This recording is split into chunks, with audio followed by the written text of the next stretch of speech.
व्याख्यामुद्रां करसरसिजैः पुस्तकं शङ्खचक्रे बिभ्रद्भिन्नस्फटिकरुचिरे पुण्डरीके निषण्णः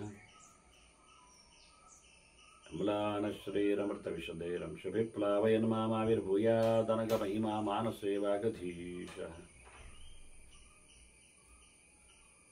नमस्ते प्राणेश प्रणतविभवा यावनिमगाः नमः स्वामिन् रामप्रियतमनमन् गुरुगुण नमस्तुभ्यं भीम प्रबलतम कृष्णेष्ट भगवन् नमः श्रीमन्मध्वप्रदिश सुदृशन्नो जय जय श्री गुरुभ्यो नमः नारायणं सुरगुरुं जगदेकनाथं भक्तप्रियं सकललोकनमस्कृतं च त्रैगुण्यवर्जितमजं विभुमाद्यमीशं वन्दे भुवग्रम् अमरासुरसिद्धवन्द्यं नारायणं नमस्कृत्य नरं चैव नरोत्तमं देवीं सरस्वतीं व्यासं ततो जयमुदीरे ವೇದವ್ಯಾಸುರ ಮಹಾಭಾರತದ ಚಿಂತಕರಿಗೆ ವಂದನೆಗಳು. ಶಾಂತಿ ಪರ್ವದ 380ನೆಯ ಪ್ರವಚನ. ಬಹಳ ಸೋಜಿಗವಾದ ಸಂಗತಿ. ಗಾರಸ್ಥ್ಯದ ಮೇಲೆ ಮತ್ತೆ ಸನ್ಯಾಸದ ಮೇಲೆ ಚಿಂತನೆ ನಡೆದಿದೆ. ಒಂದೆಡೆ ಸಮಾಜದ ಯೋಗ, ಮತ್ತೊಂದೆಡೆ ಸಂಪೂರ್ಣವಾದ ತ್ಯಾಗ. ಇದರ ಹಿನ್ನೆಲೆಯಲ್ಲಿ ನಹುಷನ ಒಂದು ಗವಾಲಂಬನದ ಕತೆ. ಅಲ್ಲಿ ಕಪಿಲ ಮುನಿಯ ಕರುಣೆಯನಾದ ಮತ್ತೆ ಪಶುಗಳು, ಔಷಧಿಗಳು ಇವೆಲ್ಲ ತಮ್ಮ ಸಾರ್ಥಕ್ಯ ಅದು ದೇವರ ಸೇವೆಯಲ್ಲಿ, ಯಜ್ಞದ ಮಾಧ್ಯಮದಲ್ಲಿ ಎನ್ನುವ ಯೋಚನೆಯಲ್ಲಿ ಗೋವಿನ ಸಮಾಧಾನದ ಗೆರೆಗಳು, ಅದರೊಳಗೆ ನಿಂತ ಸಿಂಹರಶ್ಮಿಯ ಋಷಿಯ ಮಾತುಗಳು. ಹಾಗಾಗಿ ವೇದ ಅದು ಯಜ್ಞದಲ್ಲಿ, ಪ್ರಾಣಿ ಬಲಿಯಲ್ಲಿ, ಮರಗಿಡಗಳ ಸಮಿಧೆಗಳ ಆಹುತಿಗಳ ಪ್ರಕ್ಷೇಪದಲ್ಲಿ, ಧಾನ್ಯದ ಆಹುತಿಯಾಗಲಿ, ಮರಗಿಡಗಳ ಸಮಿಧೆಗಳ ಆಹುತಿಯಾಗಲಿ, ಇವೆಲ್ಲವೂ ಸಹ ಒಂದು ದೃಷ್ಟಿಯಿಂದ ಹಿಂಸೆಯ ಚಿತ್ರಣವನ್ನು ಹೊತ್ತಿದೆ ಅಂತ ಹೇಳಿ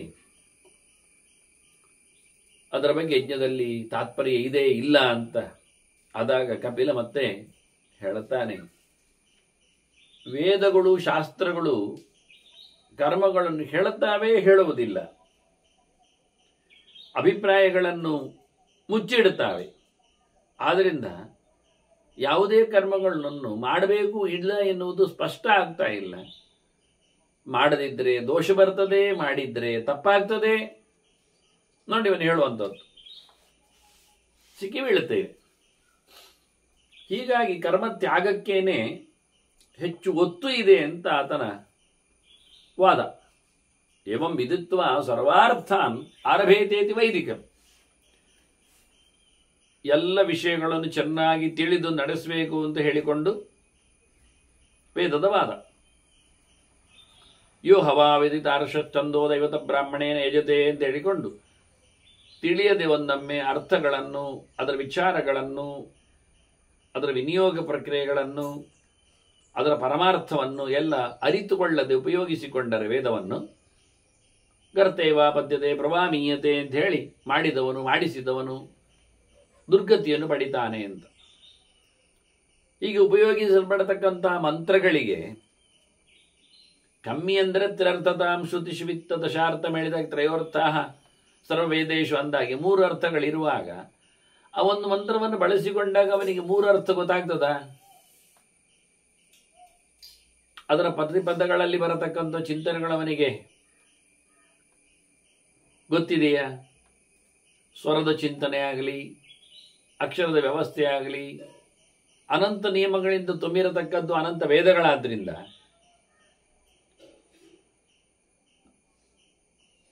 ಪೂರ್ಣ ತಿಳಿಯದೇ ಇರುವುದೇ ಮುಖ್ಯವಾದಂತಹ ವ್ಯವಸ್ಥೆ. ಎಲ್ಲಿಯೋ ಚೂರು ಚೂರು ತಿಳಿದುಕೊಂಡಿರುವುದು ಎನ್ನುವುದಷ್ಟೇ ಮಾತು. ಅದನ್ನು ನೀವು ಹೇಳುತ್ತೇನೆ ವಾದ ಮಾಡುವಾಗ ಏವಂ ವಿದಿತ್ವ ಸರ್ವಾರ್ಥಾನ್ ಅರಬೇತೇತ, ಎಲ್ಲವನ್ನು ತಿಳ್ಕೊಂಡು ಮಾಡಿ ಅಂತಲೇ ಹೇಳುವುದು. ಇದೇವ ವಿದ್ಯೆಯಾ ಕರೋತಿ ಅಂತಲೇ ಹೇಳಿದ ಹಾಗೆ. ಚೂರು ಗೊತ್ತಿಲ್ಲ ಅಂತ ಅದ್ರದ್ದು ವಿದ್ಯೆಯ ಕರೋತಿ ಹೇಗಾಗ್ತದೆ? ವಿದ್ಯೆಯಾಚ ಅವಿದ್ಯೆಯಾಚ ಕರೋತಿ ಆಗ್ತದೆ. ಸ್ವಲ್ಪ ಮಟ್ಟಿಗೆ ಗೊತ್ತುಂಟು, ಸ್ವಲ್ಪ ಮಟ್ಟಿಗೆ ಗೊತ್ತಿಲ್ಲ ಅಂತ ಆಗ್ತದೆ. ಹೀಗಾಗಿ ತಿಳಿದು ಎಲ್ಲವನ್ನು ಮಾಡಬೇಕು ಅಂದಾಗ ಎಲ್ಲಿ ಮಾಡಲಿಕ್ಕೆ ಆಗ್ತದೆ? ನಾರಬೇತೇತಿ ಚಾನ್ಯತ್ರ, ಮತ್ತೆ ಕೆಲವು ಕಡೆಯಲ್ಲಿ ಹೇಳ್ತದೆ ಮಾಡಬೇಡಿ ಹೇಳಿಬಿಡ್ತದೆ. ಶ್ರದ್ಧೆಯ ದೇಯಂ ಹೇಳಿದಾಗೆ ಅಶ್ರದ್ಧೆಯ ಅದೇಯಂ ಹೇಳಿಬಿಡ್ತದೆ. ಪ್ರಿಯ ಅದೇಯಂ ಭಿಯ ಅದೇಯಂ ಹೇಳಿ ನಾಚಿಕೆ ಪಟ್ಟು ಸ್ಪರ್ಧಾತ್ಮಕವಾಗಿ ಹೆದರಿಕೊಂಡು ಹೀಗೆಲ್ಲ ಕೊಡುವುದರಲ್ಲಿ ಏನು ಅರ್ಥ ಉಂಟು? ದಾನದಲ್ಲಿ ಕರ್ಮಾಂಗಗಳು ನಡೆಸುವಲ್ಲಿ ಪ್ರೀತ್ಯಾದರಗಳು ಬೇಕು, ಅರಿತು ಬೇಕು. ತಿಳಿಯದೇ ಇದ್ದರೆ ಮಾಡಲಿಕ್ಕೆ ಹೋಗಬೇಡಿ. ತಿಳಿದೇ ಇದ್ರೆ ಮಾಡಿದರೆ ಅನರ್ಥ ಆಗ್ತದೆ. ಪದಾರ್ಥಗಳು ಹೇಳಿದ್ದನ್ನು ತಂದು ದ್ರವ್ಯವನ್ನು ಉಪಯೋಗಿಸಿ, ಇಲ್ಲದಿದ್ದರೆ ಅದು ಎಷ್ಟು ಅವಿಧಿನಾ ಕೃತಂ ಅಕೃತಮೇವ, ಅದು ಹೇಳದೇ ಇದ್ದದ್ದು ಮಾಡಿದ ಹಾಗೆ ಆಗಿ ಹಾಳಾಗಿ ಹೋಗ್ತದೆ. ಎಷ್ಟು ಶಾಸ್ತ್ರ ವಿಧಿಮಿಸೃಜ್ಯ ಬರ್ತದೆ ಕಾಮಕಾರತಃ, ಇಷ್ಟ ಬಂದಾಗಿ ಒಂದೇ ಮಾಡಿಬಿಟ್ರೆ ಅವನು ಹಾಳಾಗಿ ಹೋಗ್ತಾನೆ. ಹಾಗಾಗಿ ನರಬೇದೇತಿ ಅನ್ಯತ್ರ, ಬೇಡ ಅಂತಲೂ ಹೇಳ್ತದೆ. ಗೊತ್ತಿದ್ದವರಿಗೆ ಮಾತ್ರ ಅಂತ ಹೇಳ್ತದೆ, ಗೊತ್ತು ಪೂರ ಆಗಿರುವುದಿಲ್ಲ, ಮಾಡಲಿಕ್ಕೆ ಬರುವುದಿಲ್ಲ. ಆದ್ದರಿಂದ ಇದೆಲ್ಲ ವೇದಗಳದ್ದೇ. ನೈಷ್ಠಿಕಿ ಶ್ರೀಯತೆ ಶ್ರುತಿ. ಹೀಗಾಗಿ ಶುದ್ಧವಾದ ವೇದಗಳ ಅಭಿಪ್ರಾಯಗಳು ಹೀಗೆ ಇರುವುದರಿಂದ ಅನಾರಂಭೇ ಹಿ ಅದೋಷಸ್ಯ ಆರಂಭೆ ದೋಷೋತ್ತಮ. ಮಾಡದೇ ಇದ್ದರೆ ಮಾಡಲಿಲ್ಲ ಅಂತ ಆಯಿತು, ತಪ್ಪಾಗ್ತದೆ. ಮಾಡಿದರೆ ತಪ್ಪು ಮಾಡಿದ್ದಾನೆ ಅಂತ ಆಗ್ತದೆ. ಏವಂ ಸ್ಥಿತಸ್ಯ ಶಾಸ್ತ್ರಸ್ಯ ದುರ್ವಿಜ್ಞೇಯಂ ಬಲಾಬಲಂ. ಆದ್ದರಿಂದ ಇದರಲ್ಲಿ ಯಾವುದು ಪ್ರಬಲ, ಯಾವುದು ಬಿಡುವುದು? ಸುಮ್ಮನೆ ಉದಾಹರಣೆಗೆ ಒಂದು ಯೋಚನೆ ಮಾಡಿಕೊಳ್ಳಿ. ರಿಸಲ್ಟ್ ನೋಡಿಕೊಂಡು ಬೇಡ. ಮೊದಲಿಗೆ ಧರ್ಮರಾಜನನ್ನು ಧೃತರಾಷ್ಟ್ರ ತನ್ನ ಮಕ್ಕಳ ಜೊತೆಯಲ್ಲಿ ಆಡಲಿಕ್ಕೆ, ಜೂಜಾಡಲಿಕ್ಕೆ ಬನ್ನಿ ಅಂತ ಹೇಳಿ ತನ್ನ ತಮ್ಮನಲ್ಲಿ ವಿದುರನಲ್ಲಿ ಕಳಿಸಿದ. ಹೇಳಿ, ಧರ್ಮರಾಜನಿಗೆ ಧೃತರಾಷ್ಟ್ರ ದೊಡ್ಡಪ್ಪ, ಅವನು ಬಾಯಿ ಹೇಳಿದರೆ ಹೋಗಬೇಕೆನ್ನುವುದು ಅವನ ಆದೇಶವನ್ನು, ಹಿರಿಯರ ಆದೇಶವನ್ನು ಕೇಳಬೇಕೆನ್ನುವುದು ಅಷ್ಟೇ ಒಂದು ಧರ್ಮ. ಕರೀಲಿಕ್ಕೆ ಬಂದವನು ಚಿಕ್ಕಪ್ಪ, ಅವನು ದೊಡ್ಡಪ್ಪ ಕರೆದಿದ್ದಾನೆ ಅಂತ ಹೇಳಿಬಿಟ್ಟಿದ್ದಾನೆ. ಆಯ್ತು ಹೊರಟೆ ಅಂತ ಹೇಳಿದ್ದಾನೆ ಧರ್ಮರಾಜ. ಮತ್ತೆ ಚಿಕ್ಕಪ್ಪ ಹೇಳುತ್ತಾನೆ, ನಾನು ನಿನ್ನ ಚಿಕ್ಕಪ್ಪ ಅಲ್ವಾ? ಹೌದಪ್ಪ ಹೇಳಿ, ನನ್ನ ಸಲಹೆಯನ್ನು ಕೇಳಿದೆ, ನೀನು ಹೋಗುವುದು ಬೇಡ ಅಂತ. ಯಾಕೆಂದ್ರೆ ಅದು ಜೂಜು ಬಹಳ ಅನರ್ಥವಾದದ್ದು. ಅದು ರಾಜರಿಗೆ ಹೇಳಿಸಿದ ಒಂದು ಶಾಪ. ಹಾಗಾಗಿ ಬೇಡ ಅಂತ. ಈಗ ಎರಡು ಬಂತಲ್ಲ ಇಲ್ಲಿ. ಬಲಾಬಲ ಹೇಗೆ ನಿಶ್ಚಯ ಮಾಡುವುದು? ಅಲ್ಲವಾ, ದೊಡ್ಡಪ್ಪ ಹೇಳಿದ್ದು ಬಲ ಅಲ್ವಾ? ಹೌದು, ದೊಡ್ಡಪ್ಪ ಹೇಳಿದ್ದು ಬಲ. ಆದರೆ ಚಿಕ್ಕಪ್ಪ ಹೇಳಿದ ಬಲ ಇಲ್ವಾ? ಬಲ ಉಂಟಲ್ಲ. ಹೇಗೆ ಚಿಕ್ಕಪ್ಪ ಹೇಳಿದ್ದು ಅದು ಶಾಸ್ತ್ರ ವಿರುದ್ಧವಾದದ್ದು, ಜೂಜಾಡುವಂಥದ್ದು, ಅದು ನಿಧಾನ. ಅಲ್ಲ, ದೊಡ್ಡಪ್ಪನಿಗೆ ಶಾಸ್ತ್ರದ ಕಥೆ ಗೊತ್ತಿಲ್ವ? ಗೊತ್ತುಂಟಪ್ಪ. ಮತ್ತು ಗುರು ಹಿರಿಯರು ಹೇಳಿದ್ದನ್ನು ಕೇಳಲೇಬೇಕೆನ್ನೋದು ನಿಯಮ ಉಂಟಲ್ಲ. ಅದು ತಪ್ಪಾಗಿರಲಿ, ಸರಿ ಇಲ್ಲದಿರಲಿ, ಅದು ಹಾನಿಕಾರಕವಾಗಲಿ, ಅವನಿಗೆ ಗೊತ್ತಿಲ್ವಾ? ಅದನ್ನು ಹಾರು ಅಂತ ಹೇಳಿದರೆ ಹಾರುವುದೇ. ಯಾಕೆ? ಅದರ ಜವಾಬ್ದಾರಿ ಅವನಲ್ಲಿ ಉಂಟು. ಹಾರು ಹೇಳಿದ್ದವ ಅಲ್ವ, ಅದರದ್ದು ಟು ಆ್ಯಂಡ್ ಫ್ರೋ ಅವನಿಗೆ ಗೊತ್ತಿರ್ತದೆ ಹೆಚ್ಚು ಕಡಿಮೆ ಏನು ಅಂತ. ನಾವು ಹಾರದೇ ಇದ್ದರೆ ಮಾತು ಉಲ್ಲಂಘನೆ ಮಾಡಿದ ಹಾಗೆ, ಹಾರಿದರೆ ಮಾತು ಸೇರಿಸಿದ ಹಾಗೆ ಅವನೇನೋ ಉದ್ಧಾರ ಮಾಡ್ತಾನೆ, ಎತ್ತಿ ಆಗ್ತಾನೆ. ಅಷ್ಟು ಭರವಸೆ ಇಲ್ಲದನ್ನು ಹೇಳ್ತಾನ. ಪರಶುರಾಮನಿಗೆ ಜಮದಗ್ನಿ ತನ್ನ ಹೆಂಡತಿಯ ತಲೆಯನ್ನು, ಅಂದರೆ ಪರಶುರಾಮನ ತಾಯಿಯ ತಲೆಯನ್ನು ಕಡಿ ಅಂದ, ಕಡದೆ ಬಿಟ್ಟ ಪರಶುರಾಮ. ಅವನಿಗೆ ಹೇಳಬೇಕಾದ್ರೆ ಮುಂದಿನ ಆಲೋಚನೆ ಉಂಟು ಅವನಿಗೆ, ಎಂತ ಅಂತ ಗೊತ್ತು ಅವನಿಗೆ. ಗೊತ್ತಿಲ್ಲದ ಹೇಳಿಯಾನ. ಹೀಗೆ ನಮಗೆ ಯೋಚನೆ ಅವನಿಗೆ ಗೊತ್ತಿರ್ಲಿಕ್ಕಿಲ್ಲ ಅಂತ, ಅದೇ ನಮ್ಮದೇ ತಪ್ಪು ಕಲ್ಪನೆಗಳು. ಆದ್ದರಿಂದ ಧೃತರಾಷ್ಟ್ರ ಕರೆದಿದ್ದಾನೆ, ಧರ್ಮರಾಜ ಹೋಗಿಬಿಟ್ಟಿದ್ದಾನೆ. ಹೀಗೆ ಬಲಾಬಲ ನಿರ್ಣಯದಲ್ಲಿ ಧರ್ಮರಾಜನಲ್ಲಿ ಹಾಗೆ ಆದ್ದಲ್ಲ. ಧರ್ಮರಾಜನಲ್ಲಿ ಇನ್ನೂ ಒಂದು ಚಿಂತನೆ ಸೇರಿದೆ. ಇದು ತ್ರಿಕೋಣ ಸ್ಪರ್ಧೆ. ವಿದುರ ಹೇಳಿದ ಬೇಡ ಅಂತ ಎನ್ನುವುದು ಸತ್ಯ, ಧೃತರಾಷ್ಟ್ರ ಹೇಳಿದವ ಅಂತ ಹೇಳೋದು ಕರೆಕ್ಟೆ. ಧರ್ಮರಾಜ ಹೇಳಿದ್ದು ಒಂದು ಗೆರೆ ಉಂಟು, ಎಂತ ಗೊತ್ತುಂಟ? ನಾನು ಒಂದು ಹೇಳಿಬಿಟ್ಟಿದ್ದೇನೆ, ಎಂಥದು? ಆಹೂತೋಹಂನ ನಿವರ್ತೆ ಕದಾಚಿತ್ ಅಂತ. ಯಾರಾದರೂ ಜೂಜಿಗೆ ಕರೆದರೆ ಬರೋದಿಲ್ಲ ಅಂತ ಹೇಳುವುದಿಲ್ಲ ಅಂತ ಹೇಳಿಕೊಂಡಿದ್ದೇನೆ ಅಂತಾನೆ. ಇದನ್ನು ಸೇರಿಸಿಕೊಳ್ಳುವಾಗ ಅತ್ತ ಧೃತರಾಷ್ಟ್ರ ಕರೆದದ್ದು ಅಲ್ಲ, ಇತರ ವಿದ್ರ ಬೇಡ ಹೇಳಿದ್ದನ್ನು ಕೇಳಲಿಲ್ಲ ಅಂತಲೂ ಅಲ್ಲ. ಮತ್ತೆ ನನ್ನದೇ ಒಂದು ಯಾದಿ ಉಂಟು, ಎಂಥದ್ದು, ಯಾರಾದ್ರೂ ಕರೆದ್ರೆ ಹೋಗ್ತೇನೆ ಅಂತ, ಅದಕ್ಕೆ ಹೋಗ್ತಾ ಇರು. ಅದು ಯಾರೂ ಕರೀಲಿ, ಈಗ ಧೃತರಾಷ್ಟ್ರ ಕರೆದಂತ ಆಗಬೇಕಾಗಿಲ್ಲ. ಯಾವನ ಬೆಪ್ಪರಸ ಕರೆದ್ರು ಧರ್ಮರಾಜ ಹೋಗುವವನೇ. ಆದ್ರಿಂದ ಇವು ಹೇಳ್ತಾರೆ, ಈ ವೇದಗಳೆಲ್ಲ ನಮ್ಮನ್ನು ತುಂಬಾ ತೊಂದರೆ ಪಡಿಸ್ತಾವೆ, ಮಾಡದಿದ್ರು ಬೈತಾವೆ, ಮಾಡಿದ್ರು ಹಿಡಿಸ್ತಾವೆ. ಮಾಡ್ಲಿಕ್ಕೆ ಹೋಗಿ ಬರತಕ್ಕ ಪುಣ್ಯಕ್ಕಿಂತ ಮಾಡಿ ತಪ್ಪು ಮಾಡಿ ಕಂಡಾಪಟ್ಟೆ ಪುಣ್ಯ ಕಳ್ಕೊಂಡು ಪಾಪವನ್ನು ಪಡೆಯುವುದಕ್ಕಿಂತ ಯಾರಿಗೆ ಬೇಕು ರೀ ಆ ಪಾಪ ರಿಸ್ಕ್ ಹೇಳಿಕೊಂಡು ಮಾಡದೇ ಇರ್ತಾರೆ. ಅಲ್ಲ, ಮಾಡದೇ ಇದ್ರೆ ಪಾಪ ಉಂಟಲ್ಲ, ಅದು ಮಾಡದೇ ಇದ್ರೆ ಒಂದು ಮುದ್ದೆ ಅಷ್ಟೇ. ಮಾಡ್ಲಿಕ್ಕೆ ಹೋದ್ರೆ 10 ಮುದ್ದೆ ಬರ್ತದೆ.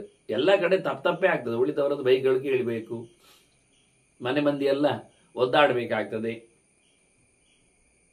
ಹೀಗೆಲ್ಲ ಬಹಳ ವಿಚಿತ್ರವಾಗಿ ಹೋಮ ಹವನಗಳ ಬಗ್ಗೆ ಕರ್ಮಚಿಂತನೆಗಳನ್ನು ಕಪಿಲ ಮುನಿ ಹೇಳಿದರೆ ಶಿವರಶ್ಮಿ ಹೇಳುತ್ತಾನೆ, ಅಲ್ಲಯ್ಯ, ಈಗ ಮಾಡಬೇಕು ಅಂತ ಹೇಳಿದ್ಯಾರು? ವೇದ. ವೇದ ಯಾರು ಹೇಳಿದ್ದು? ಅದು ದೇವರು ಇಂಟ್ರೊಡ್ಯೂಸ್ ಮಾಡಿದ್ದೇವರಲ್ವ. ಹಾಗಾಗಿ ಇದಕ್ಕೊಂದು ಪರಂಪರೆ ಉಂಟು, ಸತ್ಯ. ಇದನ್ನು ನಂಬಿ ಬಂದವರಿದ್ದಾರೆ, ಅಂದರೆ ಮಾಡಿಕೊಂಡು ಬಂದವರು. ನೇರವಾಗಿ ನಾರಾಯಣ ಚತುರ್ಮುಖನಿಗೆ ಹೇಳಿದ್ದು, ಚತುರ್ಮುಖ ರುದ್ರನಿಗೆ ತಿಳಿಸಿದ್ದು, ಅಲ್ಲಿನ ಸನಕಾದಿಗಳಿಗೆ ಅದು ಹಬ್ಬಿದ್ದು. ಹಾಗಾಗಿ ಅದಕ್ಕೊಂದು ದೊಡ್ಡ ಋಷಿ ಪರಂಪರೆ, ಜ್ಞಾನಿಗಳ ಪರಂಪರೆ, ಎಲ್ಲವನ್ನು ಬಿಟ್ಟವರ ಪರಂಪರೆ ಇದೆ ಅದಕ್ಕೆ. ಅವನಾಯ ಹರ್ಷಂ ಪಶ್ಯಾಮಿ ಯಸ್ಮಿನ್ ವೇದಾ ಪ್ರತಿಷ್ಠಿತಾ. ಈ ಎಲ್ಲ ವೇದಗಳು ನೆಲೆಗೊಂಡದ್ದೇ ಇದೇ ರೀತಿಯಾಗಿ ಋಷಿ ಪರಂಪರೆಯಲ್ಲಿ, ಜ್ಞಾನ ಪರಂಪರೆಯಲ್ಲಿ ತಿಳ್ಕೊಂಡಿದೆ, ಉಳಿದುಕೊಂಡಿದೆ. ವಿದ್ವಾಂಸ ಅನುಪಶ್ಯತಂ ವಿದ್ವಾಂಸ ಅನುಪಶ್ಯಂತಿ ಬ್ರಾಹ್ಮಣಸ್ಯ ಅನುದರ್ಶನಾತ್. ನಿರಂತರ ವೇದದ ಸಂಪರ್ಕದಲ್ಲಿ ಇರಲಾಗಿ ಅವರು ಎಲ್ಲವನ್ನು ಪರಾಂಬರಿಸಿ ಕಂಡಿದ್ದಾರೆ.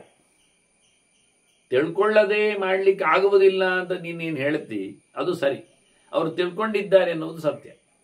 ಮತ್ತೆ ಸರ್ವಾತ್ಮನ ಪರಿಪೂರ್ಣವಾದ ತಿಳುವಳಿಕೆ ಎನ್ನುವುದು ಅದು ಯಾರಿಗೂ ಇಲ್ಲ. ಬ್ರಹ್ಮಾಪಿತನ್ನ ಜಾನಾತಿ ಅಂತ ಹೇಳಿದ ಹಾಗೆ ಮಹಾಭಾರತಕ್ಕೇನೆ ಯಾರು ಅಧಿಕಾರಿಗಳು ಅಂದಾಗ ದೇವತೆಗಳು ಅಧಿಕಾರಿಗಳು ಅಂತ ಹೇಳಲ್ಪಡುವ ಮೂಲಕ ಅದರಲ್ಲಿ ಬ್ರಹ್ಮದೇವನಿಗೂ ಪರಿಪೂರ್ಣವಾದಂತಹ ಮಹಾಭಾರತದ ಅರ್ಥ ಆಗಲಿಲ್ಲ ಅಂತ 16 ಸಾಧ್ಯತೆಗಳಲ್ಲಿ ತೆರೆದುಕೊಳ್ಳುವ ಭಾರತ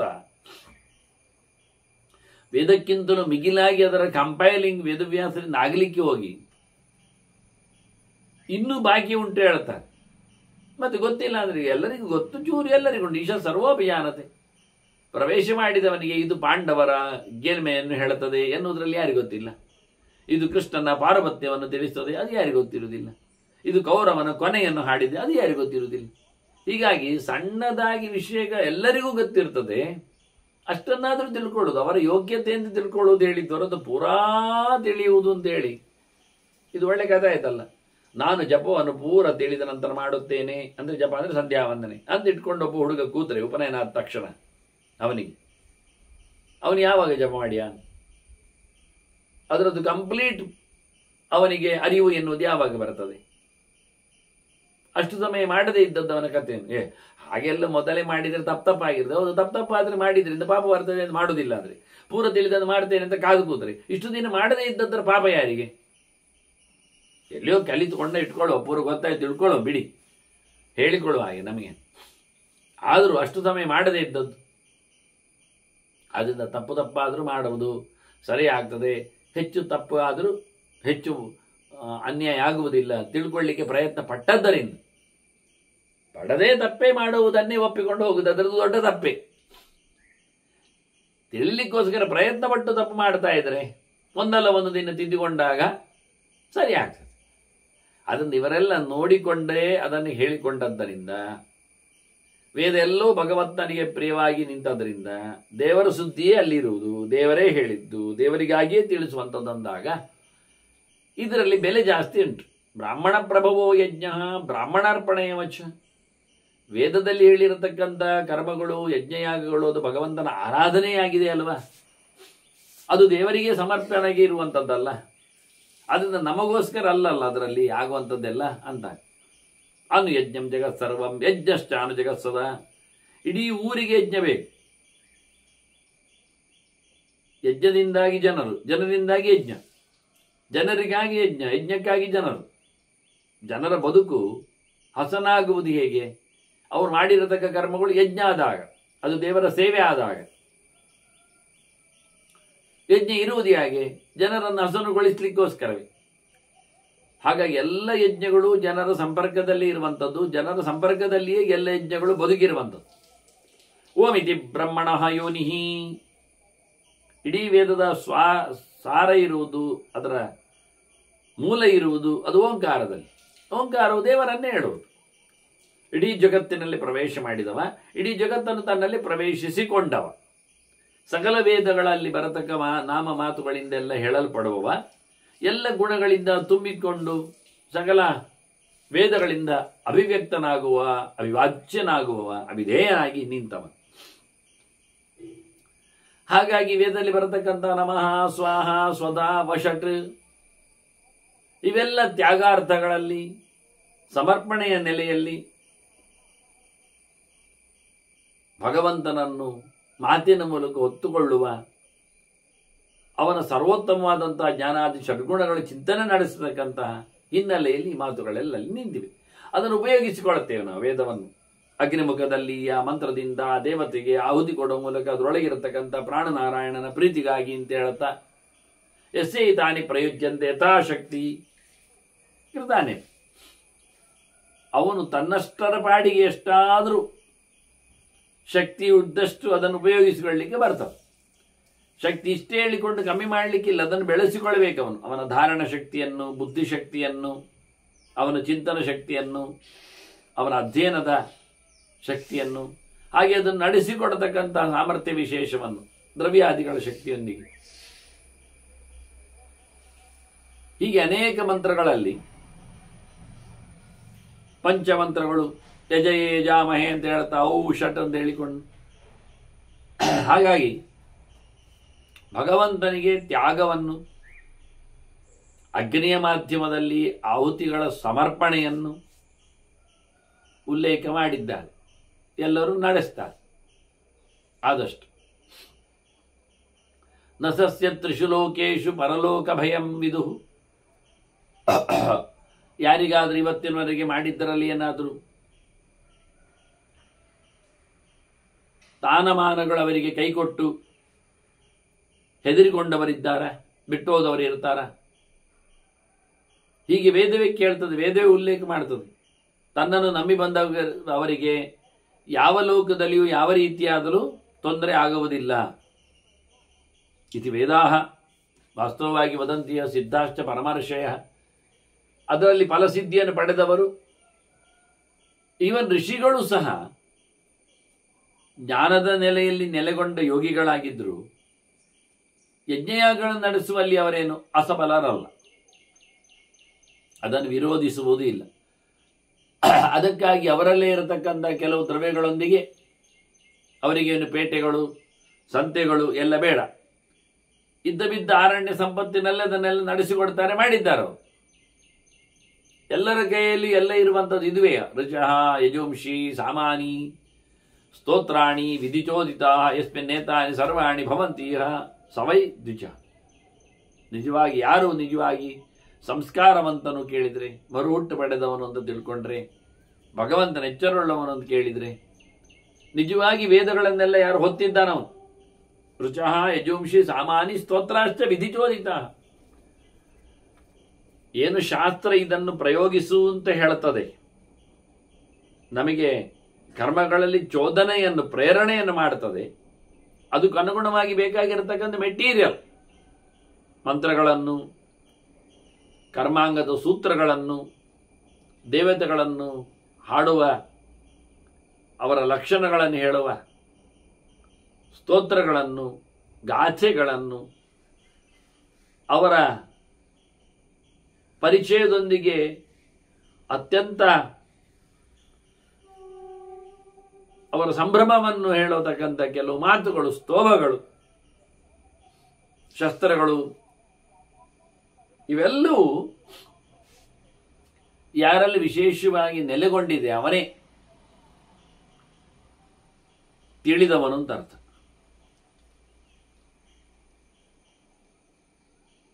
ಜ್ಞಾನವನ್ನು ಉಪಯೋಗಿಸಿಕೊಳ್ಳಿಕ್ಕೆ ಅವನಲ್ಲಿ ಇದೆ ಅಂತ ಅರ್ಥ.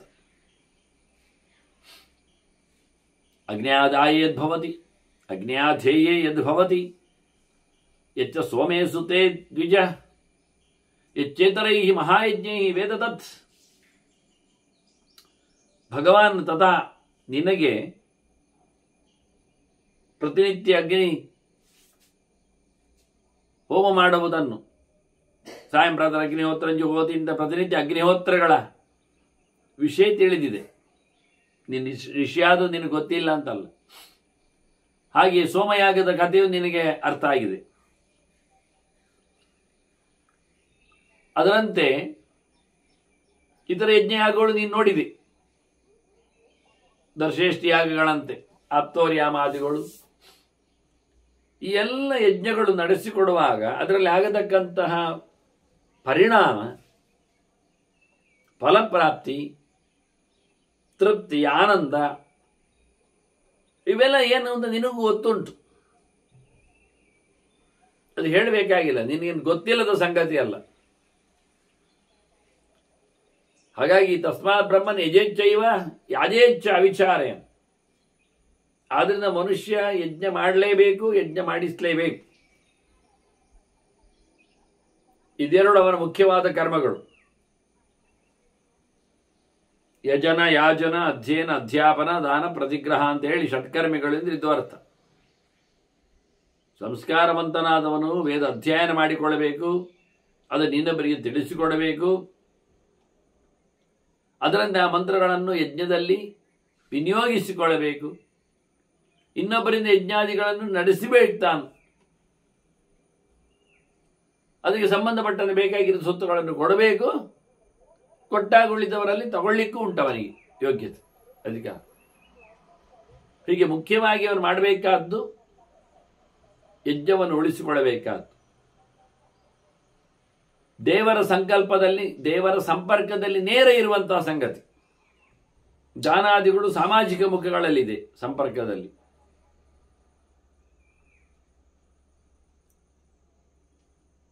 ಅದರಂತೆ ಅಧ್ಯಯನಾದಿಗಳು ಸಾಮಾಜಿಕ ಮುಖದಲ್ಲಿದೆ. ಆದರೆ ಯಜ್ಞ ಸಾಮಾಜಿಕ ಮುಖಕ್ಕಿಂತ ಹೆಚ್ಚು ವೈದಿಕವಾದ, ಧಾರ್ಮಿಕವಾದ, ದೈವಿಕವಾದ ಸ್ಪರ್ಶದಲ್ಲಿ ನಿಂತಿದೆ.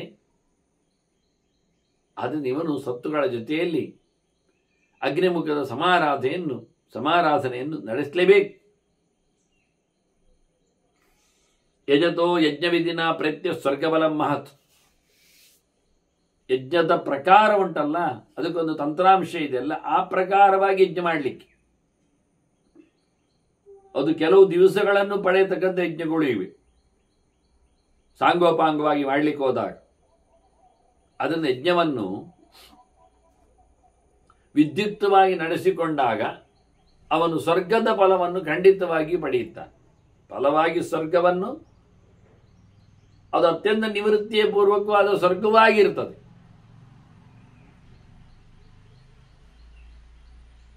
ಯಜ್ಞ ಮಾಡದವನಿಗೆ ಉತ್ತಮ ಲೋಕ ಇಲ್ಲ ಅಂತ ನಾವು ಹೇಳುವುದಷ್ಟೇ ಅಲ್ಲ, ಅವನಿಗೆ ಈ ಲೋಕದಲ್ಲಿ ಬದುಕುವ ಅಧಿಕಾರ ಇಲ್ಲ. ಅವನಿಗೆ ನಾಸ್ತಿ ನಾಯಂ ಲೋಕೋಸ್ತಿ ಅಯಜ್ಞಾನಂ ಪರಶ್ಚೇತಿ ವಿನಿಶ್ಚಯ. ಶಿವರಶ್ಯ ಹೇಳ್ತಾನೆ, ಯಾರು ಯಜ್ಞ ಮಾಡುವುದಿಲ್ಲ, ಭಗವದ್ ಆರಾಧನೆಯನ್ನು ನಡೆಸಿಕೊಡುವುದಿಲ್ಲ ಅಂತವರಿಗೆ ಈ ಲೋಕದಲ್ಲಿಯೇ ಬದುಕಲಿಕ್ಕೆ ಅಧಿಕಾರ ಇಲ್ಲ. ಮುಂದಿನದು ಬಿಡಿ, ಪರಲೋಕದ ವಿಷಯ ಬಿಡಿ. ಅವರು ಈಗಾಗಲೇ ವಿರೋಧಿಸ್ತಾ ಇದ್ದಾರೆ. ಅಂತವರಿಗೆ ಈ ಲೋಕದಲ್ಲಿ ಇರಲಿಕ್ಕೆ ರೈಟಿಯಲ್ಲಿ ಉಂಟು. ಸಹಯಜ್ಞ, ಪ್ರಜಾಸತ್ವ ಹೇಳಿದಾಗ ಬರುವಾಗಲೇ ಸಾಧನೆಯನ್ನು ಹೊತ್ತು ತರಲಿಕ್ಕೆ ಹೇಳಿದ್ದಾರೆ. ಹೀಗೆ ದಿನನಿತ್ಯ ಪ್ರತಿಯೊಬ್ಬನೂ ಮಾಡಬೇಕಾದ ಕರ್ಮ, ದೇವರ ವಿಷಯದಲ್ಲಿ ಸರ್ವದ ತ್ಯಾಗದ ನೆಲೆಯಲ್ಲಿ ಹೀಗೆ ಬಹಳ ಸುಂದರವಾಗಿ ಯಜ್ಞದ ಚಿಂತನೆಯನ್ನು ಹೇಳುತ್ತಾ, ವೇದವಾದ ವಿದಶ್ಚೈವ ಪ್ರಮಾಣಂ ಉಭಯಂ ತತ. ಇಲ್ಲಿ ಇದಕ್ಕೆಲ್ಲ ಪ್ರಮಾಣ ಯಾರು ಕೇಳಿದರೆ ವೇದವನ್ನು ತಿಳಿದವರೇ ಪ್ರಮಾಣ. ವೇದದ ಚಿಂತನೆಯನ್ನು ಚೆನ್ನಾಗಿ ಅರಿತವರೇ ಇಲ್ಲಿ ಪ್ರಮಾಣ.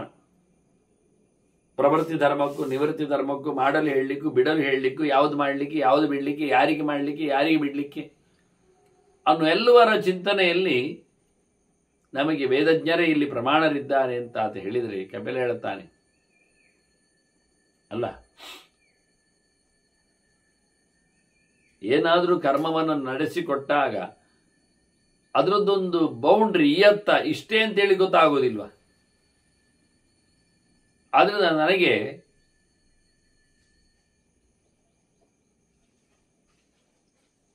ಯಜ್ಞ ಬಿಟ್ಟು ನಿಂತವರ ಬಗ್ಗೆ ಏನೆಂದು ಯೋಚನೆ ಬಂದಾಗ, ಅವನು ಸ್ವಯಂ ಸನ್ಯಾಸಿ, ಯಜ್ಞ ಬಿಟ್ಟಿದ್ದಾನೆ, ಕರ್ಮ ತ್ಯಾಗ ಮಾಡಿದ್ದಾನೆ. ಅವನು ಹೇಳ್ತಾನೆ, ಏತಾವತ್ ಅನುಪಶ್ಯಂತಹ ಯತಯ ಯಾಂತಿ ಮಾರ್ಗಗಾಹ. ಇಷ್ಟೇ ವಿಷಯ, ಇಷ್ಟೇ ಫಲ, ಇಷ್ಟೇ ಅದಕ್ಕೆ ವ್ಯವಸ್ಥೆ ಅಂತೇಳಿ ತಿಳ್ಕೊಂಡವರೇ ಅದನ್ನು ಬಿಟ್ಟು ಬಂದವರು. ಆಯ್ತು, ನೀವು ಹೇಳಿದಾಗೆ ಸ್ವರ್ಗಕ್ಕೆ ಹೋದ, ಯಜ್ಞ ಮಾಡದೇ ಇದ್ದವನಿಗೆ ಈ ಲೋಕ ಇಲ್ಲ, ಬೇಡ, ಯಜ್ಞ ಮಾಡಿದವನಿಗೆ ಪರಲೋಕ ಉಂಟು, ಆಯ್ತು ಸ್ವರ್ಗಕ್ಕೆ ಹೋದ. ಮತ್ತೆ ಹಿಂದೆ ಬರ್ಲಿಕ್ಕೆ ಉಂಟಲ್ಲ, ಕ್ಷೀಣೆ ಪುಣ್ಯ ಮರ್ತೆ ಲೋಕ ಮಿಷಂತಿಯಿಂದ ಬಂದ, ಮತ್ತೆ ಯಜ್ಞ ಮಾಡಿದ, ಮತ್ತೆ ಸ್ವರ್ಗಕ್ಕೆ ಹೋದ, ಮತ್ತೆ ಮುಗಿದ ಕೆಳಗೆ ಬಂದ ಪುಣ್ಯ ಮುಗಿದಾಗ. ಅಲ್ಲ, ಇದುವೇ ಕತೆ, ಇಷ್ಟೇ ಕತೆ.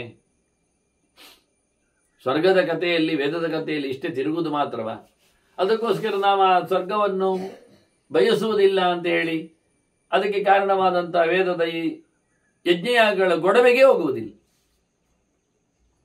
ಅದನ್ನು ಇಷ್ಟೇ ಅಂತ ತಿಳಿದದ್ದರಿಂದ ಏತಾವತ್ ಅನವಶ್ಯ ಅಂತ ಇಷ್ಟೇ ಅಂತೇಳಿ ಸ್ಪಷ್ಟವಾಗಿ ನೋಡಿಕೊಂಡವರೇ ಯತಯ ಯಾಂತಿ ಮಾರ್ಗಗಾಹ. ಅವರೆಲ್ಲ ಜ್ಞಾನ ಮಾರ್ಗದಲ್ಲಿ ಕೂತಿದ್ದಾರೆ. ಮಾರ್ಗ ಅಂದ್ರೆ ಹುಡುಕುವ ದಾರಿ, ದೇವರನ್ನು ಮೃಗ್ಯತೆ ಅಂತ ಹೇಳಿಕೊಂಡು ಜ್ಞಾನದ ದಾರಿಯಲ್ಲಿದ್ದಾರೆ. ಈ ಪರಿವೃತವಾದ ಕರ್ಮವನ್ನೆಲ್ಲವರು ಬಿಟ್ಟುಬಿಟ್ಟಿದ್ದಾರೆ. ನೈಷಾಂ ಸರ್ವೇಷು ಲೋಕೇಶು ಕಶ್ಚಿದಸ್ತಿ ವ್ಯತಿಕ್ರಮ. ಇವರಿಗೆ ಯಾವ ಲೋಕಗಳಲ್ಲಿಯೂ ವಿರೋಧ ಇಲ್ಲ. ಇವರು ಯಜ್ಞಯಾಗ ಮಾಡಲಿಲ್ಲ ಅಂತ ಲೋಕಕ್ಕೆಲ್ಲ ಹೋಗ್ಲಿಕ್ಕೆ ಬಿಡುವುದಿಲ್ಲ ಅಂತ ಇಲ್ಲೇ ಇಲ್ಲ. ಇವರು ಯಜ್ಞಕ್ಕಿಂತ ಅತ್ಯಂತ ಪ್ರಶಸ್ತವಾದಂತಹ ಜ್ಞಾನದ ಲೆವೆಲ್ ಅಲ್ಲಿ ನಿಂತಿದ್ದಾರೆ. ಆದ್ರಿಂದ ಅವರಿಗೆ ಎಲ್ಲಿಯೂ ಸಹ ಅಡೆತಡೆಗಳು ಇರುವುದಿಲ್ಲ. ಅವರು ನಿರ್ದ್ವಂದ್ವಾಹ ನಿರ್ನಮಸ್ಕಾರಾಹ ನಿರಾಶೀರ್ಬಂಧನಾಹ ಬುಧಾಹ ವಿಮುಕ್ತಾಹ ಸರ್ವಪಾಪೇಭ್ಯಃ ಚರಂತಿ ಶುಚಯಃ ಅಮಲಾಹ ಬ್ರಹ್ಮಿಷ್ಟಾಃ ಅಪವರ್ಗೇತ ಸಂತ್ಯಾಗಿ ಬುದ್ಧೋ ಚ ಕೃತನಿಶ್ಚಯಾಃ ಬ್ರಹ್ಮಿಷ್ಟಾಃ ಬ್ರಹ್ಮಭೂತಾಶ್ಚ ಬ್ರಹ್ಮಣ್ಯೇವ ಕೃತಾಲಯಾಃ ಯೇ ಅಶೋಕಾಃ ಬ್ರಹ್ಮಭೂತಾಶ್ಚ ಯೇ ಅಶೋಕಾಃ ನಷ್ಟರಜಸಃ.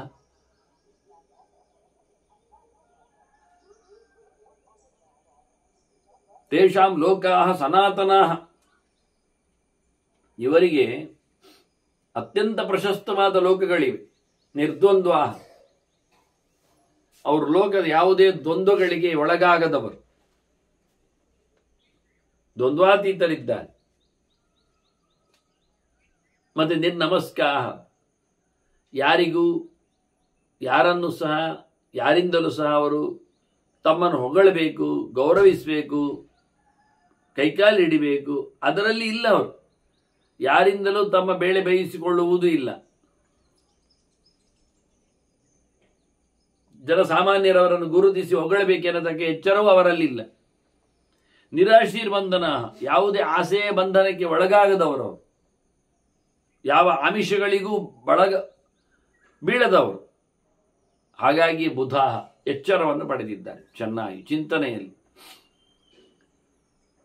ವಿಮುಕ್ತ ಸರ್ವಪಾಪೇಭ್ಯ, ಎಲ್ಲ ಪಾಪ ಕರ್ಮಗಳಿಂದ ಮತ್ತೆ ಪಾಪಗಳಿಂದಲೂ ದುರಿತಗಳಿಂದಲೂ ದೂರರಿದ್ದಾರೆ. ಶುದ್ಧವಾಗಿಯೇ ಅಶನಾದಿಗಳಲ್ಲಿ ರತರವರು. ಚರಂತಿ ಶುಚಯ ಅಮಲ, ಅವರು ಸಿಕ್ಕಿದ್ದನ್ನೆಲ್ಲ ತಿಂತಾರೆ ಅಂತ ತಿಳ್ಕೊಳ್ಬೇಡಿ. ಸಿಕ್ಕಿದ್ದರಲ್ಲಿಯೂ ಒಳ್ಳೆಯದನ್ನು ಮಾತ್ರ ಬಯಸ್ತಾರೆ. ಹೇಗೆ ಅವರು ಶುದ್ಧರಿದ್ದಾರೆ. ಪ್ರಕೃತಿಯಲ್ಲಿಯೂ ಶುದ್ಧವಾದ, ಕಾನ್ಸೆಪ್ಟಿನಲ್ಲಿಯೂ ಶುದ್ಧತೆಯನ್ನು ಪಡೆದ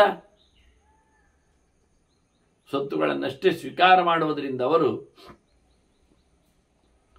ನಿತ್ಯ ತೃಪ್ತರಾಗಿ ಯಾವುದರ ಅಪೇಕ್ಷೆಯಲ್ಲಿ ಇರ್ತಾರಲ್ಲ, ಅಪವರ್ಗೇತ ಸಂತ್ಯಾಗಿ ಬುದ್ಧೋಚ ಕೃತ ನಿಶ್ಚಯ, ಅವರೆಲ್ಲವನ್ನು ಬಿಡುವಲ್ಲಿ ಸ್ವರ್ಗವನ್ನು ಸಹ ನೆನಪಿಸಿಕೊಳ್ಳದಂತೆ ಅವರ ತ್ಯಾಗ ಅಷ್ಟು ಗಟ್ಟಿಯಾಗಿದೆ. ಭಗವಂತನಲ್ಲಿ ಕೃತ ನಿಶ್ಚಯ ಗಟ್ಟಿಗಿದ್ದಾರೆ, ಅವರು ತಲೆಕ್ ಮಾಡಿದವರಿದ್ದಾರೆ. ಬ್ರಹ್ಮಿಷ್ಠ ಬ್ರಹ್ಮಭೂತಾಶ್ಚ ಬ್ರಹ್ಮಣ್ಯೇವ ಕೃತಾಲಯ, ಭಗವಂತನಲ್ಲಿಯೇ ತಮ್ಮ ಮನಸ್ಸನ್ನು ನೆಲೆಗೊಂಡವರು, ಪರಿಪೂರ್ಣವಾದ ವೇದದ ನೆಲೆಯಲ್ಲಿಯೇ ತಮ್ಮನ್ನು ನಡೆಸಿಕೊಡುವವರಿದ್ದಾರೆ. ಅಂತಹ ಗಟ್ಟಿ ಜನರು ದುಃಖ ಅನುಭವಿಸುವುದಿಲ್ಲ. ಈ ಅಶೋಕ ನಷ್ಟರಜಸ, ಅವರಿಗೆ ದುಃಖಕ್ಕೆ ಕಾರಣವಾದ ತಮಸ್ಸು ಇಲ್ಲ, ಮೋಹಕ್ಕೆ ಕಾರಣವಾದ ರಜಸ್ಸು ಇಲ್ಲ. ಅವರಿಗೆ ತೇಷಾಂ ಲೋಕಾ ಸನಾತನಾ, ಅವರಿಗೆ ಅತ್ಯುದ್ಭುತವಾದಂತಹ ಲೋಕಗಳು ಸಿಗ್ತವೆ. ತೇಷಾಂಗತಿಂ ಪರಾಂ ಪ್ರಾಪ್ಯ ಗಾರಸ್ಥ್ಯೇ ಕಿಂ ಪ್ರಯೋಜನಂ, ಅಂತಹ ಅದ್ಭುತವಾದಂತಹ ಗತಿ ತ್ಯಾಗದಲ್ಲಿ ಬರುವಾಗ ನೀನಮಲ್ಲಿ ಇರಬೇಕು, ಎಲ್ಲವನ್ನು ಹೊತ್ಕೊಳ್ಬೇಕು ಅಂತ ಹೇಳಿಕೊಂಡು ಗಾರಸ್ಥೆಯಲ್ಲಿ ಇರಲಿಕ್ಕೆ ಅನುಕೂಲ ಆಗುವ ಹಾಗೆ ಚಿಂತನೆಯನ್ನು ಕೊಡ್ತಾ ಇದ್ದೆ. ಅದು ಹೇಗೆ ಸಾಧ್ಯ ಆಗ್ತದೆ ಅಂತ ಕೇಳ್ತಾನೆ.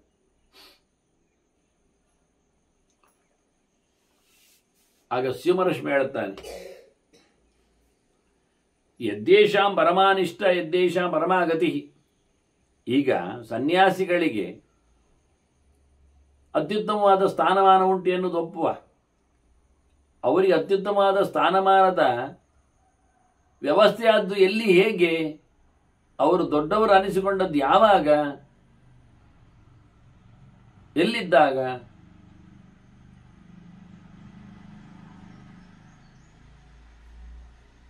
ಅವರು ಎಲ್ಲ ಬಿಟ್ಟು ಯತಿಗಳು ಭಿಕ್ಷೆಯಲ್ಲಿ ಮಾತ್ರ ಬದುಕಿಕೊಂಡು ಪರಿವ್ರಾಜಕರಾಗಿ ಕರ್ಮ ತ್ಯಾಗ ಮಾಡಿಕೊಂಡು ಭಗವದ್ ಎಚ್ಚರದಲ್ಲಿ ಓಲಾಡ್ತಾ ಇರ್ತಾರಲ್ಲ, ಅದಕ್ಕೆ ಕಾರಣ ಏನು, ಹೇಗೆ ಅನ್ನುವುದರ ಚಿಂತನೆಯನ್ನು ಸಿಂಹರ್ಷಿ ಮಾಡುತ್ತಾರೆ. ಗೃಹಸ್ಥಾನ್ ಅವ್ಯಪಾಶ್ರಿತ್ಯ ನಾಶ್ರಮ ಅನ್ಯ ಪ್ರವರ್ತತೆ. ಗೃಹಸ್ಥನನ್ನು ಬಿಟ್ಟು ಅವನಾದರೂ ಒಂದು ಆಶ್ರಮ ಉಂಟಾ? ಸನ್ಯಾಸ ಶ್ರೇಷ್ಠ ಆಯಿತು, ಯಜ್ಞ ಮಾಡದೆ ಎಲ್ಲವನ್ನು ತೊರೆದಿದ್ದಾನೆ ಅಂತ ಹೇಳಿ ಆಯಿತು. ಹಾಗಿದ್ದರೆ ಅವನು ಬದುಕುವುದು ಹೇಗೆ ಸಮಾಜದಲ್ಲಿ? ಭಿಕ್ಷೆ ಬೇಡಿ. ಹಾಗಾದ್ರೆ ಯತಿಗಳು ಭಿಕ್ಷೆ ಬೇಡ್ತಾರೆ. ಬೇಡುವುದರಿಂದ ಬದುಕು ಹಸನ ಆಗ್ತದೆ. ಅದರಿಂದ ಅವರು ಬಹಳಷ್ಟು ಸಾಧನೆಗಳನ್ನು ಮಾಡಿದ್ದಾರೆ. ಅವ್ರು ಬೇಡಿದ್ದು ಎಲ್ಲಿಗೆ? ಗೃಹಸ್ಥನಲ್ಲಿ. ಅವನ ಮನೆಯಲ್ಲಿ ಊಟ ಉಪಚಾರಗಳು ಆಗಿವೆ. ಬ್ರಹ್ಮಚಾರಿಗಳಿಗೂ ಬೇಡಲಿಕ್ಕೆ ಇದೆ, ಗೃಹಸ್ಥನಲ್ಲಿ ಬಂದು ಬೇಡಿಕೊಂಡು ಹೋಗ್ತಾರೆ. ಸನ್ಯಾಸಿಗೂ ಪರಿವ್ರಾಜಕನಿಗೂ ಬೇಡಲಿಕ್ಕಿದೆ, ಗೃಹಸ್ಥನಲ್ಲಿ ಬಂದು ಬೇಡಿಕೊಂಡು ಹೋಗ್ತಾರೆ. ಬಹಳಷ್ಟು ಕಡೆ ಬೇಡಲಿಕ್ಕಿಲ್ಲ ಅಂತ ಎನ್ನುವುದು ಅವರಿಗೊಂದು ರಿಸ್ಟ್ರಿಕ್ಷನ್ ಇಡಿ. ಮತ್ತೆ ಗೃಹಸ್ಥನು ಬೇಡ್ತಾನೆ, ಅದಿಲ್ಲ, ಬೇಡಲಿಕ್ಕಿಲ್ಲ. ವಾನಪ್ರಸ್ಥ ಅವನು ಬೇಡೋದಿಲ್ಲ, ಅವನು ಕಾಡಿನಲ್ಲಿ ಇರ್ತಾನೆ. ಅವನಿಗೂ ಅತಿಥಿ ಸತ್ಕಾರಾದಿಗಳು ಮಾಡಲಿಕ್ಕೆ ಅವಕಾಶ ಉಂಟು, ಮಾಡಬೇಕು ಅವನು ಅಲ್ಲಿದ್ರು ಸಹ. ಕಾಡಿನ ಉತ್ಪನ್ನಗಳಿಂದ ನಾವು ನೋಡಿದ್ದೇವಲ್ಲ, ಕೇಳಿದ್ದೇವಲ್ಲ, ಧರ್ಮರಾಜ ತನ್ನ ತಂದೆ ತಾಯಿಗಳು ಅಂದರೆ ಧೃತರಾಷ್ಟ್ರ ಗಾಂಧಾರಿಯರು ಕಾಡಿಗೆ ತೆರಳಿದ ಬಳಿಕ, ನಾವೆಲ್ಲ ಕಥೆ ಮೊದಲು ಕೇಳಿಕೊಂಡಿದ್ದೇವೆ, ಇದನ್ನು ಅವನ ಚಿಂತನೆಗೋಸ್ಕರ ನಿನ್ನೆ ಬಂದದ್ದಷ್ಟೇ. ಅವನು ಕಾಡಿಗೆ ಅವರನ್ನು ನೋಡಲಿಕ್ಕೆ ಹೋದಾಗ, ವರ್ಷದ ಬಳಿಕ ಪರಿವಾರ ಜೊತೆಯಲ್ಲೆಲ್ಲ ಹೋದಾಗ, ಅಲ್ಲಿ ಇವನು ಅರಮನೆಯಿಂದ ವ್ಯವಸ್ಥೆ ಮಾಡಿಕೊಂಡು ಹೋದ್ರು ಊಟೋಪಚಾರಗಳು. ಆದ್ರೆ ಇವತ್ತು ದೊಡ್ಡಪ್ಪನಾಗೆ ಅಂತೇಳಿ ಅಲ್ಲಿ ಕೂದುಬಿಟ್ಟ. ಹಾಗಾಗಿ ಅವರು ತಿನ್ನುವಂತೆ ಫಲಮೂಲಗಳನ್ನೇ ಎಲ್ಲರೂ ತಿಂದರು ಆವತ್ತು ಒಂದು ದಿನದ ಮಟ್ಟಿಗೆ. ಮತ್ತೆ ಸುಮಾರು ದಿನ ಇದ್ದಾಗ ಬೇರೆಲ್ಲ ತಿಂದರು ಎನ್ನುವ ವಿಷಯ ಬೇರೆ. ಅದರಿಂದ ವಾನಪ್ರಸ್ಥರಿಗೂ ಅವನು ಹೇಳ್ತಾನೆ ಧೃತರಾಷ್ಟ್ರ, ಆಗ ನಾವಿಲ್ಲಿ ಇದನ್ನೇ ತಿನ್ನುವಂಥದ್ದು, ನಾವು ನಿಮಗೆ ಇದನ್ನೇ ಬಡಿಸುವಂಥದ್ದು, ಇದನ್ನೇ ಉಪಯೋಗಿಸುವಂಥದ್ದು ಅಂತ ಆಯಿತು ಅಂತಾನೆ ಧರ್ಮರಾಜ ಆಗ ಒಂದು ದಿನದ ಮಟ್ಟಿನಲ್ಲಿ. ಹೀಗಾಗಿ ವಾನಪ್ರಸ್ಥರಿಗೂ ಕೇಳಲಿಕ್ಕಿಲ್ಲ, ಕೊಡಲಿಕ್ಕೆ ಉಂಟು. ಆದ್ರಿಂದ ಗೃಹಸ್ಥನೊಬ್ಬನೇ ಕೊಡುವವ ಎಲ್ಲರಿಗೂ ಸಹ ಆಗಿದ್ದಾನೆ. ಆದ್ರಿಂದ ಗೃಹಸ್ಥನನ್ನು ಆಶ್ರಮವನ್ನು ದೂರೀಕರಿಸಿ ಹೀಗಳೆದು ಇತರ ಆಶ್ರಮಗಳನ್ನು ಹೊಗಳುವಂತಿಲ್ಲ, ಅದರ ಶ್ರೈಷ್ಠ್ಯವನ್ನು ಹೇಳುವಂತಿಲ್ಲ.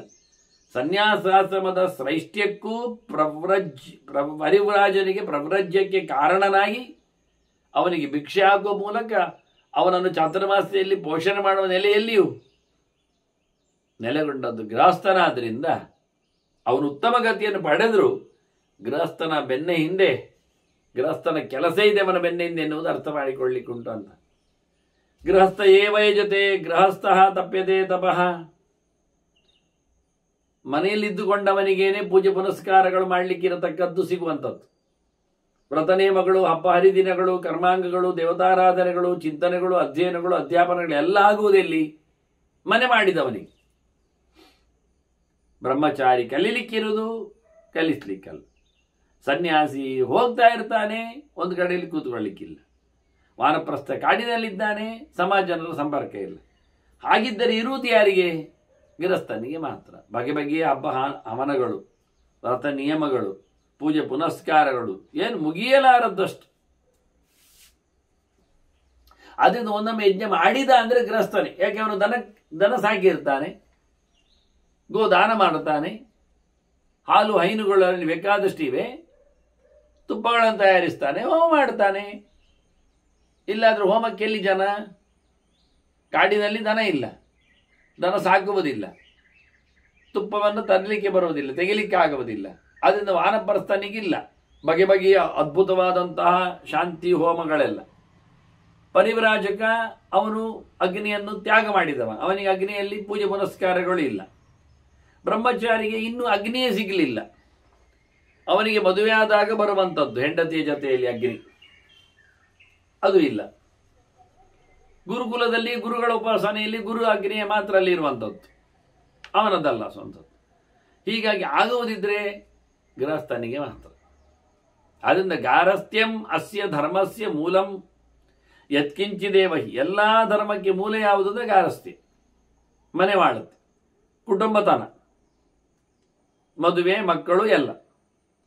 ಹಾಗಾಗಿ ಎಲ್ಲ ಧರ್ಮದವರು ಇರುವುದು, ಬದುಕಿರುವುದು ಇವರಿಂದ ಆದ್ರಿಂದ, ಎಲ್ಲ ಧರ್ಮಗಳು ಬೆಳೆದಿರುವುದು ಇರುವುದು ಇದರಿಂದ ಆದ್ರಿಂದ ನೀನು ಹೇಗೆ ತಾನೇ ಶ್ರೈಷ್ಠ್ಯವನ್ನು ಹೇಳುತ್ತಾ ಇದ್ದಿ ಸನ್ಯಾಸಕ್ಕೆ, ಕರ್ಮ ತ್ಯಾಗಕ್ಕೆ, ಹೇಗೆ ತಾನೇ ಗಾರಸ್ಥ್ಯವನ್ನು ಆಳ ಕಮ್ಮಿಯಾಗಿ ಚಿಂತನೆ ಮಾಡ್ತಾ ಇದ್ದಿ. ಗಾರಸ್ಥ್ಯದಲ್ಲಿ ಒಂದು ದೊಡ್ಡ ಲಾಭ ಅಂತ ಕೇಳಿದರೆ ಮಕ್ಕಳು ಪಡೆಯುವುದು. ಅದು ಎಲ್ಲಿ ಉಂಟು ಕೇಳ್ತಾನಿವ. ಪ್ರಜನಾದ್ಯಭಿನಿರ್ವೃತ್ತ ಸರ್ವೇ ಪ್ರಾಣಭೃತಃ ಮುನೇ. ಋಷಿ ಇಲ್ಲಿ ಕೇಳು, ಎಲ್ಲ ಜೀವವರ್ಗಗಳಿಗೂ ಖುಷಿಯಾದ ಸಂಗತಿ ಯಾವುದು ಕೇಳಿದರೆ ಅವರವರ ಮಕ್ಕಳು. ತಮ್ಮ ಸಂತಾನವನ್ನು ಬೆಳೆಸುವುದರಲ್ಲೇ ಎಲ್ಲರೂ ಸಹ ಇಷ್ಟ ಆಗುವವರು. ಆದ್ದರಿಂದ ಗಾರಸ್ಥ್ಯದಲ್ಲಿ ಸಂತಾನಕ್ಕೇನೆ ಹೆಚ್ಚು ಒತ್ತು. ಅದು ಎಲ್ಲಿ ಉಂಟು? ಬ್ರಹ್ಮಚಾರಿ ಸನ್ಯಾಸಿ, ಬ್ರಹ್ಮಚಾರಿ ಮಕ್ಕಳನ್ನು ಪಡಿತಾನ? ಇಲ್ಲ, ಅವನ ಮದುವೆ ಆಗಲಿಲ್ಲ. ಅವನು ನೆಕ್ಸ್ಟಿಗೆ ಬ್ರಹ್ಮಚಾರಿಯಾಗಿ ಇನ್ನೂ ಮುಂದುವರಿಸಬಹುದು ಅಧ್ಯಯನವನ್ನು. ಮತ್ತೆ ವಾನಪ್ರಸ್ಥನಿಗೆಲ್ಲ ಕಳೆದು ಹೋದವಲ್ವ, ಅಲ್ಲಿ ಮತ್ತೆ ಕಾಡಿನಲ್ಲಿ ಮಕ್ಕಳಾಗುವುದುಂಟ. ಕೆಲವೊಮ್ಮೆ ವಾನಪ್ರಸ್ಥ ಹೆಂಡತಿಯನ್ನು ಬಿಟ್ಟು ಹೋಗಿರ್ಬೋದು, ಹೆಂಡತಿ ಕಳೆದು ಹೋಗಿರ್ಬೋದು, ಅವನದ್ದು ಮುಗಿದೋದ ಕತೆ ಆಗಿರ್ಬೋದು ವಾನಪ್ರಸ್ಥನಿಗೆ ತೆರಳುವಾಗ. ಹಾಗಾಗಿ ಪ್ರಜನನ ಎನ್ನುವುದು, ಸೃಷ್ಟಿ ಎನ್ನುವುದು ಅದು ಸನ್ಯಾಸಿಗಿಲ್ಲ, ಅವನಿಗೆ ಹೆಣ್ಣು ಸಂಪರ್ಕವೇ ಇಲ್ಲ. ಬ್ರಹ್ಮಚಾರಿ ಹೆಣ್ಣು ಸಿಗಲಿಲ್ಲ, ವಾನಪ್ರಸ್ಥನಿಗೆ ಹೆಣ್ಣಿಗೆ ಯೋಗ್ಯತೆ ಇಲ್ಲ, ಸನ್ಯಾಸಿಗೆ ಹೆಣ್ಣು ಇಲ್ಲ. ಇರುವುದಿಷ್ಟೇ ಗೃಹಸ್ಥನಿಗೆ ಮಾತ್ರ. ಆದ್ರಿಂದ ಇಡೀ ಲೋಕದಲ್ಲಿನ ಒಂದು ವಾರ್ತೆ, ಒಂದು ಕಡೆಯಲ್ಲಿ ಧರ್ಮಕರ್ಮಗಳು, ಒಂದು ಕಡೆಯಲ್ಲಿ ಸಂತಾನದ ವ್ಯವಸ್ಥೆ, ಒಂದು ಕಡೆಯಲ್ಲಿ ಸಮಾಜ ಕಟ್ಟಲಿಕ್ಕೆ, ಎಲ್ಲ ಆಗುವುದು ಎಲ್ಲಿ ಕೇಳ್ತಾನೆ? ಪ್ರಜನಂಚಾಪಿ ಉತ ಅನ್ಯತ್ರ ನಕದಂಚನ ವಿದ್ಯತೆ. ಅದರಿಂದ ಬೇರೆ ಕಡೆಯಲ್ಲಿ ನಿಮ್ಮದು ಜನಸಂಖ್ಯೆಯನ್ನು ಮಾಡುವಂಥ ಕೆಲಸ ಇಲ್ಲದೇ ಇರುವುದರಿಂದ ಅಭಿವೃದ್ಧಿ. ಇವು ಹೇಳುವ ರೀತಿಯಲ್ಲಿ ಅವನು ಹೇಳುತ್ತಾನೆ, ಗಾರಸ್ಥ್ಯಕ್ಕೆ ಹೆಚ್ಚು ಜಾಗ ಇದೆ ಅಂತ. ತ್ಯಾಗವೋ ಈ ಯೋಗವೋ ಎಲ್ಲ ಜನರ ಸಂಪರ್ಕವೋ ಎಲ್ಲದರ ಪರಿತ್ಯಾಗವೋ ಅಂದಾಗ ಎಲ್ಲದರ ಸಂಪರ್ಕದಲ್ಲಿ ಎಲ್ಲವೂ ಉಂಟಾಗ್ತದೆ ಅಂತ, ಎಲ್ಲವೂ ಸೇರ್ತದೆ, ಎಲ್ಲ ಒಟ್ಟು ಸೇರಿಗೆ ಮಾಡುವಂಥದ್ದು ಹೌದು. ಮತ್ತು ಯಜ್ಞಯಾಗಗಳಿಗೆಲ್ಲ ಬೇಕಾದ್ದು ಹವಿಸ್ಸುಗಳು, ಸಮಿಧೆಗಳು, ದವಸ ಧಾನ್ಯಗಳು ಇವೆಲ್ಲ ಎಲ್ಲಿ ಇರುವುದು? ಬ್ರಹ್ಮಚಾರಿಯಲ್ಲಿ ಉಂಟಾ? ಕಾಡಿನಲ್ಲಿ ಸಿಗ್ತದ? ಸನ್ಯಾಸಿ ಮಾಡ್ತಾನ? ಇಲ್ಲ.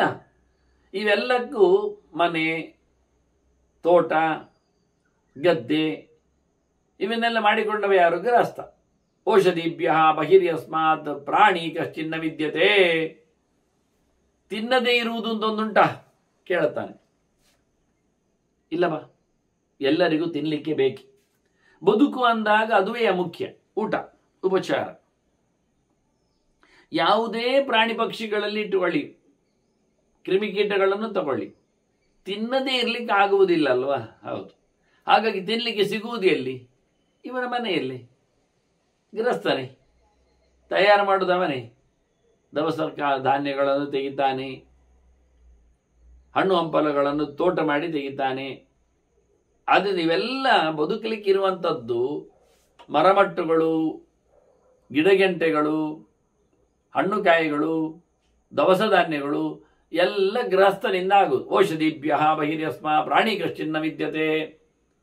ಗೃಹಸ್ಥನೇ ತೋಟ ಮಾಡಿ ಮತ್ತೊಂದು ಇನ್ನೊಂದು ನೋಡಿ, ಗದ್ದೆ, ಕಟಾವು.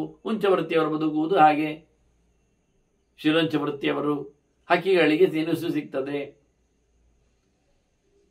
ಹೀಗೆಲ್ಲ ವ್ಯಾಪಾರಗಳಿರುವುದು ಗೃಹಸ್ಥನಲ್ಲಿ. ಗೃಹಸ್ಥನಲ್ಲಿ ಎಲ್ಲ ಪ್ರಕಾರದ ಗೃಹಸ್ಥರು ಬರ್ತಾರೆ. ವೈಶ್ಯರು ಬರ್ತಾರೆ, ಕ್ಷತ್ರಿಯರು ಬರ್ತಾರೆ. ಇವರೆಲ್ಲರನ್ನು ಇಟ್ಕೊಂಡು ಮಾತ್ರ ಕೇವಲ ಬ್ರಾಹ್ಮಣರು ಎನ್ನುವ ನೆಲೆಯಲ್ಲಿ ಅಲ್ಲ.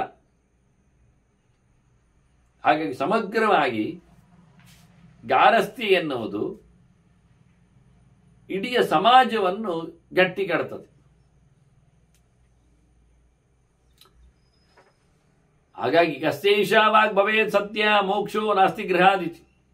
ಅದರಿಂದ ಮನೆ ಮಾಳ್ತಿ ಇದ್ದವನಿಗೆ ಬಿಡುಗಡೆ ಇಲ್ಲ. ಯಾರು ಹೇಳ್ತಾರೆ ಹಾಗೆ? ಎಲ್ಲಿ ಉಂಟು ಹಾಗೆ? ಮನೆಯಲ್ಲಿದ್ದುಕೊಂಡು ಸಹ ದೇವರನ್ನು ಆಚಾರ್ಯ ಮಧ್ವರು ಒಂದು ಕಡೆ ಮಾತಾಡುವಾಗ ದೇವಾಹ ಸಜಾಯಾಹ ಮುಚ್ಯಂತೆ ಅಂತ, ಬ್ರಹ್ಮಾದ್ಯ ಯಾಜ್ಞವಲ್ಕ್ಯಾದ್ಯ ಮುಚ್ಯಂತೆ ಸ್ತ್ರೀ ಸಹಾಯಿನಃ ಅಂತ. ಬ್ರಹ್ಮನೇನು ಕಮ್ಮಿಯಾ? ಆದ್ರೆ ಅವನಿಗೆ ಸರಸ್ವತಿ ರಾಣಿ ಇಲ್ವಾ? ಅವರಿಬ್ಬರು ಸಾಧನೆ ಮಾಡಿಕೊಂಡು ಹಾಗೆ ತೆರಳುವುದಲ್ವಾ? ಮತ್ತೆ ಬಿಟ್ಟು ಹೋಗ್ತಾರ? ಅದರಿಂದ ಸಾಧನೆಗೆ ಅವರೆಲ್ಲ ಅಡ್ಡಿಗಳಾಗುವುದಿಲ್ಲ. ಅವರವರ ಯೋಗ್ಯತೆಯಿಂದ ಇರುವವರು ಅವರವರ ಕೈಯಲ್ಲಿದ್ದಾಗ, ಹತ್ತಿರ ಇದ್ದಾಗ ಅದು ಸಾಧನೆಗೆ ಲಾಭವೇ ಅನ್ನು ಕೊಡ್ತದೆ ಹೊರತು ತಪ್ಪಲ್ಲ. ಆದ್ರಿಂದ ಗೃಹಸ್ಥರಿಗೆ ಮೋಕ್ಷದಲ್ಲಿ ಹೇಳಲಿಕ್ಕೆ ಆಗುವುದಿಲ್ಲ. ಬ್ರಹ್ಮದೇವರು ಗೃಹಸ್ಥರು. ಇನ್ನವರು ಕೊನೆಗೆ ಹೋಗುವಾಗ ಹೆಂಡತಿಯನ್ನೆಲ್ಲ ಬಿಟ್ಟುಕೊಂಡು ಹೋಗ್ತಾರೆ ಅಂತ ಹೇಳಿಬಿಟ್ಟಿದ್ರೆ, ಮೋಕ್ಷಕ್ಕಾಗುವಾಗ ಎಲ್ಲವನ್ನು ತೊರೆದು ಬರಲಿಕ್ಕೆ, ಹಾಗೆ ಸರಸ್ವತಿಗೆ ಮೋಕ್ಷ ಬೇಡ ಬೇಕು, ಮತ್ತೆ ಅವಳನ್ನೇ ಎಂಥದ್ದು ಮಾಡೋದು ತೊರೆದು ಬರಲಿಕ್ಕೆ. ಹಾಗಾಗಿ ಅವರೆಲ್ಲ ಮತ್ತೆ ಋಷಿಗಳಲ್ಲಿ ಎಲ್ಲ ಹಾಗೆ ಹೇಳಿದ್ವ. ಋಷಿಗಳಲ್ಲಿ ಯಾಜ್ಞವಲ್ಕ್ಯಾದಿಗಳು ಹೇಗೆ? ಅವನಿಗೆ 2 ಹೆಂಡತಿ ಬೇರೆ ಇತ್ತು, ಯಾರಿಗೆ ವಾಚಕ್ರವೇ ಅಲ್ಲ. ಆದ್ರಿಂದ ಇವರೆಲ್ಲ ಅಡ್ಡಿಗಳು ಅಂತ ಅರ್ಥ ಅಲ್ಲ, ಅವರು ಸಹಾಯಕರೇ ಆಗಿರ್ತಾರೆ. ಅದನ್ನು ಯಾರು ಹೇಳ್ತಾರೆ? ಪರಿವ್ರಾಜನಿಗೆ ಮಾತ್ರ, ತ್ಯಾಗವುಳ್ಳವನಿಗೆ ಮಾತ್ರ ದೇವರ ಸಂಪ್ರಾಪ್ತಿ ಅಂತ ಏನಲ್ಲ. ಎಲ್ಲ ಇಟ್ಟುಕೊಂಡು ದೇವರ ಸೇವೆ ಮಾಡಿಕೊಂಡು ದೇವರ ಕೃಪೆಗೆ ಪಾತ್ರರಾಗಿ ಹಾಗೆಯೇ ಪರಮ ಸೋಪಾನವನ್ನು ಹತ್ತಲಿಕ್ಕೆ ಬರ್ತದೆ. ನಿಜವಾಗಿ ಹೇಳಲಿ ಅಂತಾನೆ ಅಂಥದ್ದು. ನಿಜವಾಗಿ ಕೈಲಾಗದವರಿಗೇನೆ ಸನ್ಯಾಸ ಇರುವುದು ಅಂತ ಅರ್ಥ ಅಂತಾನೆ. ಎಂತ ಕೈಲಾಗಲಿಲ್ಲ? ಅಶ್ರದ್ಧದಾನೈ ಅಪ್ರಾಜ್ಞೈ ಸೂಕ್ಷ್ಮದರ್ಶನ ವರ್ಜಿತೈ ನಿರಾಶೈ ಅಲಸೈ ಶ್ರಾಂತೈ ತಪ್ಯಮಾನೈ ಸ್ವಕರ್ಮಭಿ. ಒಂದು 7 ಮುಖಗಳಿಂದ, 7 ಏನೆಂದು ಹೇಳಿದ್ದಾಗ 7 ಮುಖಗಳಿಂದ ಹೇಳ್ತಾನೆ ಸನ್ಯಾಸಕ್ಕೆ ಕಾರಣ ಎಂಥದ್ದು ಅಂತ ಹೊರಗಿನಿಂದ. ಶ್ರಮಸ್ಯ ಪರಮೋ ದೃಷ್ಟ ಪ್ರವ್ರಜ್ಯ ನಾಮ ಪಂಡಿತೈ. ಕೈಕಾಲುಗಳ ನೋವಿಗೊಂದು ಪರಿಹಾರಕ್ಕೆ ವ್ಯವಸ್ಥೆ ಬೇಡವಾ? ಆಯಾಸ ಅದಕ್ಕೊಂದು ಕೊನೆ ಅಂತ ಕೇಳಿದ್ರೆ ಅದಕ್ಕೆ ಸನ್ಯಾಸ ಅಂತಾನೆ. ಎಂಥದ್ದು ಆಯಾಸ ಮಾರ್ಯಾರಿಗೆ ಹೇಳಿದ್ರೆ? ಕೆಲವರಿಗೆ ಕೆಲವು ಈ ಕರ್ಮಾಂಗಗಳಲ್ಲಿ ಮಾಡಲಿಕ್ಕೆ ಕೆಲವರಿಗೆ ಶ್ರದ್ಧೆ ಇಲ್ಲ. ಎಂತ ಮಾರಾಯ ಮಾಡೋದು ಪ್ರತಿಯೊಂದು, ಅದು ಸಮಿದೆ ಅಂತೆ, ಇದು ಅಂತೆ, ಹಾಗೆ ಹೀಗೆ ಅಂತ ಯಜ್ಞಯಾಗಗಳು, ಪೂಜೆ ಪುನಸ್ಕಾರಗಳು, ಶಂಕ ಅಂತೆ, ಅಭಿಷೇಕ ಅಂತೆ. ಹಾಗಾಗಿ ಕೆಲವರಿಗೆ ಶ್ರದ್ಧೆ ಸರಿ ಇಲ್ಲ, ಅಂತವರು ಎಲ್ಲ ಬಿಟ್ಟು ಹೋಗುವುದು ಅಂತ ಹೋಗ್ತಾರೆ. ಸರಿಯಾದ ನಂಬಿಕೆ ಅವರನ್ನು ನಿಲ್ಲಿಸದೇ ಇರುವುದರಿಂದ ಕೆಲವರಿಗೆಲ್ಲ ಇದೆಲ್ಲ ಬೇಡ ಇದೆಲ್ಲ ಬೇಡ ಅಂತ ಬಿಡುವುದು ತ್ಯಾಗಕ್ಕೆ ಕಾರಣ. ಕೆಲವರಿಗೆ ಸರಿಕಟ್ಟಲ್ಲಿ ಯೋಚನೆ ಗೊತ್ತಿಲ್ಲ, ಅಪ್ರಾಜ್ಞೆ, ಅವ್ರು ಓದಿಕೊಂಡದ್ದು ಕಮ್ಮಿ ಇರ್ತದೆ. ಹಾಗಾಗಿ ಎಂತ ಆಗ್ತದೆ ಹೇಳಿದ್ರೆ, ಅದು ಇದೆಲ್ಲ ಇಲ್ಲದೇ ಇದ್ದಾಗ ಮಾತ್ರ ದೇವರು ಸಿಗುವುದು ಹೇಳಿಕೊಂಡು ಎಲ್ಲವನ್ನು ತೊರೆಯುವುದು ಅಂತ ಮಾಡಿಕೊಂಡಿದ್ದಾರೆ. ಬಿಟ್ಟದ್ರಲ್ಲೇ ದೇವರು ಇರ್ತಾರೆ ಎನ್ನುವುದು ಗೊತ್ತಿರುವುದಿಲ್ಲ ಕೆಲವೊಮ್ಮೆ, ಅದು ಕಷ್ಟ. ಇನ್ನು ಕೆಲವರಿಗೆ ಸೂಕ್ಷ್ಮ ದರ್ಶನ ವರ್ಜಿತ, ಅವರಿಗೆ ಅದರದ್ದು ಸೂಕ್ಷ್ಮ ಗೊತ್ತಿಲ್ಲ, ತಾತ್ಪರ್ಯ ಗೊತ್ತಿಲ್ಲ, ಸ್ಥೂಲವಾಗಿ ಮೇಲಿಂದ ಮೇಲೆ ನೋಡಿಕೊಂಡದ್ದಷ್ಟೇ. ಹಾಗಾಗಿ ಅತಿ ಸೂಕ್ಷ್ಮ ಚಿಂತನೆ ಧರ್ಮದ್ದು ಮಾಡಿದರೆ ಅವರು ಖಂಡಿತವಾಗಿಯೂ ಪರಿವ್ರಾಟ ಆಗುವುದಿಲ್ಲ. ಇನ್ನು ಕೆಲವರಿಗೆ ಆಸೆ ಅದು ಇಲ್ಲ, ಯಾವುದರಲ್ಲಿ ಆಸೆ ಕಮರಿದೆ ಒಂದು. ಹಾಗಾಗಿ ಆಸೆ ಆಗುವುದಿಲ್ಲ ಅಂತ ಆಗ್ಲಿಕ್ಕೆ ಹೋಗಿ ಎಂಥದ ಮಾರ್ಯಾರು, ಎಂಥದ್ದು ಬೇಡ, ಮನೆ ಬೇಡ, ಮಠ ಬೇಡ, ಮಂದಿರ ಬೇಡ, ಮಾರು ಬೇಡ, ಮಂದಿ ಬೇಡ ಹೇಳಿಕೊಂಡು ಹೀಗೆ ಆಸೆ ಬಿಟ್ಟವರು, ಆಸೆ ಕೆಟ್ಟವರು, ಆಸೆ ಹೋದವರು. ಇನ್ನು ಕೆಲವರು ಆಲಸಿಗಳು ಅಂತಾನೆ, ಅಲಸೈಹ್ಯ ಅಂತಾನೆ. ಸೋಮಾರಿಗಳಿಗೆ ಅದು ಹೇಳಿಸಿದ್ದು ಸೋಂಬೇರಿ ಕಟ್ಟೆ. ಆಶ್ರಮ, ಮಠ, ಮಂದಿರ ಏನಿರುತ್ತಲ್ಲ, ಸೋಮಾರಿಗಳ ಕಟ್ಟೆ ಇದ್ದಾಗ ಸುಮ್ಮನೆ ಈಗ ಕೂತಿರ್ತಾನೆ ಅಷ್ಟೆ. ಯಾರೋ ಏನಾದರೂ ಹಣ್ಣಿಟ್ಟ ಅದನ್ನು ಗುಮ್ಮ ತಿಂದ, ಯಾರೇನೋದು ಕಾಣಿಗಿಟ್ಟ ಅದನ್ನೇನೋ ತಗೊಂಡೋಗಿ ಬಿಟ್ಟ. ಹೀಗೆ ಕಟ್ಟೆಯಲ್ಲಿ ವೇಷದಲ್ಲಿ ಕೂತಾಗ ನಾನು ಎಷ್ಟೋ ಕಡೆ ನೋಡಿದ್ದೇನೆ, ಗ್ರಾಚಾರಕ್ಕೆಲ್ಲ ಅವರು ಸೊಳಪಿ ಇವನ ಕೈಗೆ ಹಾಕ್ತಾರೆ, ಇವ ಕೂತಿರ್ತಾನೆ. ಹಾಗಾಗಿ ಅಲಸಿಗಳು, ಸೋಮಾರಿಗಳು ಇವರೆಲ್ಲ ನಿಜವಾಗಿ ಸನ್ಯಾಸಕ್ಕೆ ಯೋಗ್ಯರು ಅಂತಾನೆ. ಮತ್ತೆ ಶ್ರಮ ಆದವರು, ಕೈಕಾಲೆಲ್ಲ ಬತ್ತಿ ಹೋಗಿದ್ದು, ಇನ್ನೆಂಥದ್ದು ಇನ್ನು ವೃದ್ಧ ನಾರಿ ಪತಿವ್ರತ ಇದ್ದಾಗೆ, ಇನ್ನು ಅವನು ಸನ್ಯಾಸಿ. ಈಗ ಇನ್ನೆಂತ ಆಗುವುದಿಲ್ಲ, ಇನ್ನೇನು ಯಾರು ತಾಗುವುದೂ ಇಲ್ಲ, ಎಂಥದಕ್ಕೂ ಬರುವುದಿಲ್ಲ. ಆದ್ರಿಂದ ಪರಿಶ್ರಾಂತನೂ ಸಹ. ಮತ್ತೆ ಕೆಲವರಿಗೆ ತಪ್ಪೆಮಾನೆ ಸ್ವಕರ್ಮಿ, ಅವರ ಕೆಲಸ ಮಾಡಲಿಕ್ಕೆ ಅವರಿಗೆ ಮಂಡೆ ಮಾರಿ. ಹಾಗಾಗಿ ಏನು ಮಾಡ್ತಾರೆ ಅವರು, ಸನ್ಯಾಸ ಭಾರಿ ಒಳ್ಳೇದು ಮಾರೆ, ಜನ ಕೂತಲ್ಲಿಯೇ ಹಣ್ಣು ಹಂಪಲ್ಲಿ ಇಡ್ತಾರೆ, ಮತ್ತು ಯೋಗಕ್ಷೇಮ ವಿಚಾರಿಸಲಿಕ್ಕೆ ಬರ್ತಾರೆ. ಒಂದಿಷ್ಟು ಅವರಿಗೆ ಒಳ್ಳೇದಾಯಿತು, ಒಳ್ಳೇದಾಗಲಿ ಹೇಳಿಕೊಂಡು ಬೂದಿಯೋ ಮತ್ತು ಇನ್ನೆಂಥದ್ದು ಕಾದಿಯೋ ಕೊಟ್ಟರೆ ಆಯಿತು ಅಂತ ಹೇಳಿಕೊಂಡು, ಹಾದಿ ತೋರಿಸಿದರೆ ಸಾಕು ಅಂತ ಹೇಳಿಕೊಂಡು ಇವರು ಮಾಡಿದ್ದಾರೆ. ಹೀಗಾಗಿ ಇವರೆಲ್ಲ ಒಂದು ದೃಷ್ಟಿಯಿಂದ ಕಳ್ಳರು ಹೇಳಿಕೊಳ್ಳುವ ಹಾಗೆ ಶಿವಮಹರ್ಷಿ ಹೇಳ್ತಾನೆ, ಸನ್ಯಾಸವನ್ನು ತಗೊಳ್ಳಿಕ್ಕೆ ಅವರು ಅನರ್ಹರಾಗಿ ಆದದ್ದು ಅಂತ ಒಂದು ವಿಚಿತ್ರವಾದ ಪ್ರಯೋಗದಲ್ಲಿ ಚಿಂತನೆಯನ್ನು ಕೊಡ್ತಾರೆ. ತ್ಯಾಗ ಅದು ಇನ್ಬಿಲ್ಟ್ ಆಗಲಿಲ್ಲ, ಎಲ್ಲಿಯೋ ಸೋಲನ್ನು ಅವನು ಕಂಡು ಇಲ್ಲಿ ಓಡಿರಬೇಕು ಅಂತ ಹೇಳಿ ಪಲಾಯನವಾದದ ಒಂದು ಸನ್ಯಾಸ ಚಿಂತನೆಯನ್ನು ಕೊಡ್ತಾ ಇದ್ದಾನೆ. ಮುಂದೆ ಅವರ ಮಾತುಕತೆ ಇನ್ನೂ ಬೆಳೆದಿದೆ, ಸಂವಾದ. ಹಾಗಾಗಿ ಅದನ್ನು ಮತ್ತೆ ಕೇಳುವ ವಂದನೆಗಳೊಂದಿಗೆ ಶ್ರೀಕೃಷ್ಣಾರ್ಪಣ. ನಾರಾಯಣ ನಾರಾಯಣ ನಾರಾಯಣ.